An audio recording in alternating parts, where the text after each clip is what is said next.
storm capable of producing 70 miles per hour. It is near maybe 60 miles per hour. Location impacted. Elmore, Hazelton, Sharkey Ridge. Doors to Australia building. Avoid severe thunderstorms produce damaging winds, destructive hail, lightning, and very heavy rain. For your protection, heavy rains and thunderstorms quickly, so do not drive into areas.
The National Weather Service in Hazelton has issued a tornado warning for Oconee County in north-central Keysota, Wadena County in north-central Keysota.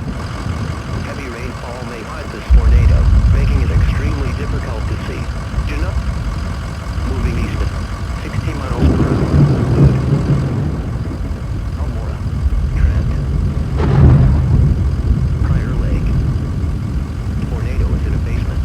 Get under a workbench or other piece of sturdy furniture. If no basement is available, seek shelter on the lowest floor of the building in an interior hallway or room such as a closet.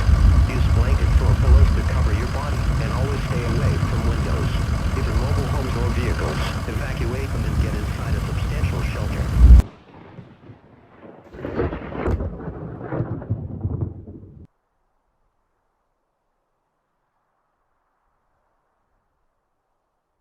Out with this storm. See, do not wait to see or hear the tornado. Take cover now.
Bye.